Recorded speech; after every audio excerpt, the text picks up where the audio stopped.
Ngayong linggo ng gabi sa programang Kapuso Mo Jessica Soho, ang isa sa mga OG o ang tinatawag na original love teams mula 80s na sina megastar Sharon Cuneta at matinee idol na si Gabby Concepcion magsasama sa isang reunion concert.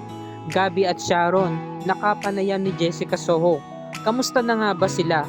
Ayon sa istorya, matagal na nakaplano itong concert, hindi nang matuloy-tuloy. Katulad ng sinabi nila, timing is everything. We're hoping na mayroon pang kilig factor. Yung followers namin hopefully nandyan pa sila. Meron kaming nakaraan.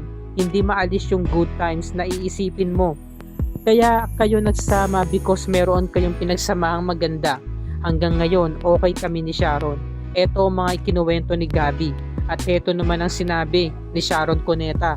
Well, it's been a request from our fans for decades now. And since we couldn't really agree on a movie together, we tried to bring up the idea of having a concert. It's going to be a trip down memory lane. We're okay, I can say we're friends ni Gabby.